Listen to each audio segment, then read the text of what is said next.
Oscar BEVIS, IFL TV, proudly sponsored by Everlast. Delighted to be joined by Hall of Fame promoter Frank Warren for the first time in my 2-year IFL career. Frank, it is a pleasure, and like you said, good things come to those who wait. It does, Oscar. It's really nice to meet you.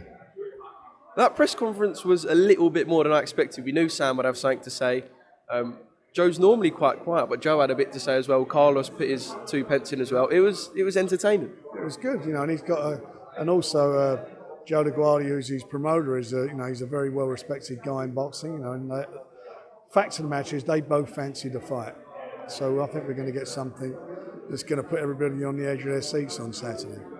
Obviously, we had the WBO confirm that Joe will be number one. As number one challenger, does it just reaffirm that Saturday is just a massive night for Joe Joyce? Well, it is. I mean, he's got everything to lose. And Takam has everything to gain. Joe can't afford to slip up. If he does, it's going to set him real back. To get in that position that he's in now is fantastic. And as I say, he's got to go out there and he's got to put a performance in that is a statement as well. And hopefully then by the time that fight takes place in September and we're against Aj and Usyk, then he's in a really good position if he comes through too. I know you want to sit up and put your feet up at the end of Joe's career and look at what good of a job you've done, but although it's fight week, can you sort of reflect on how well Joe's been built? I mean, he's 12 fights in. When you think about it, it's kind of unheard of, especially in the heavyweight division. Can you have time to reflect on how well Joe's been brought up to now? Well, we put our money where our mouth is by buying his contracts or becoming a partner in a contract originally with Ringstar in the States. And then we actually bought them out completely. So we had the faith, and the fight he had with Daniel, we always knew was going to be a barnstormer between the both of them, and it ended how it ended. And now he's in this position, and he's in a position to move on and move forward. So hopefully now he can do so. And I believe he seems to have got a lot of confidence, and he's speaking much better now than he was previously. And bearing in mind, he's got a tremendous amateur pedigree, silver medalist in the Olympic Games, got robbed, he should have won the gold. But he's got an opportunity on Saturday to really get the British public behind him, let them see again, we've got another great heavyweight talent here in the UK.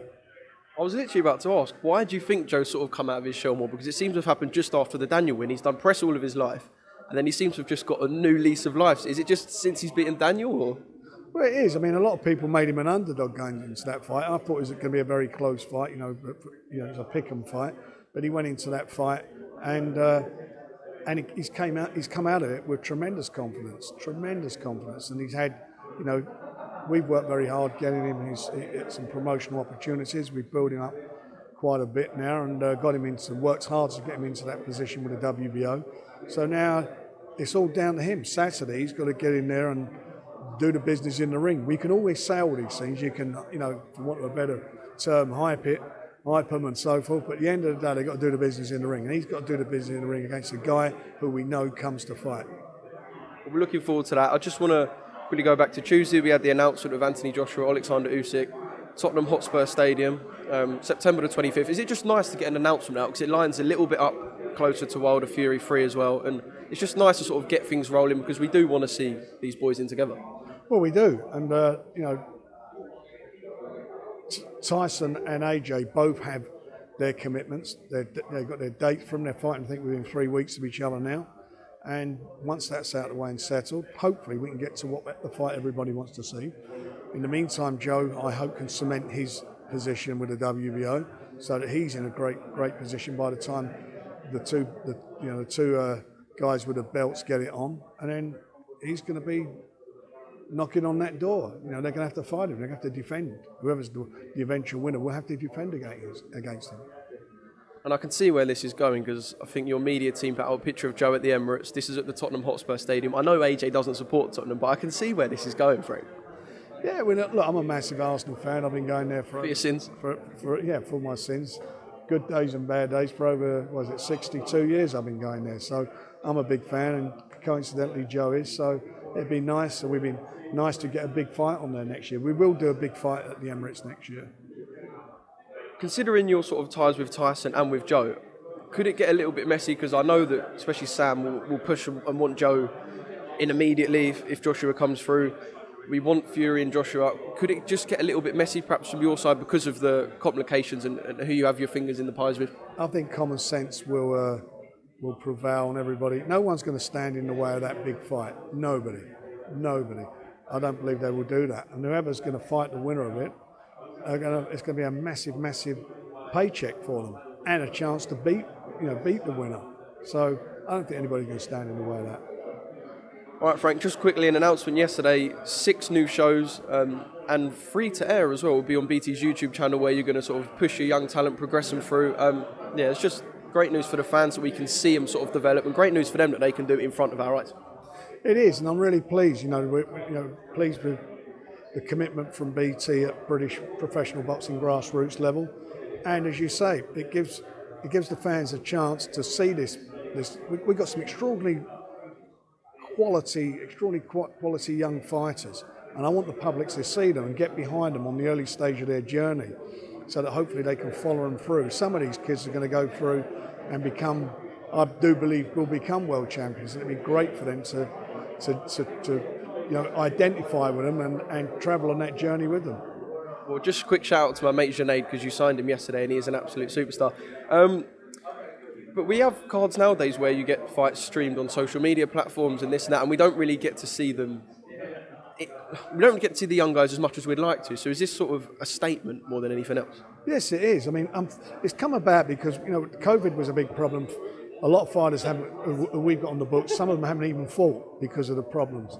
And what we're trying to do is to get them all busy, let them fight. That's how they earn their livings. And as far as these shows are concerned, when the board of control, because of COVID restrictions, only allowed us 6 fights on a show, then it was 7, 9, and it's to be 10 now. But when these big shows, sometimes we're putting 15, 16 fights on. So those guys haven't had their opportunities.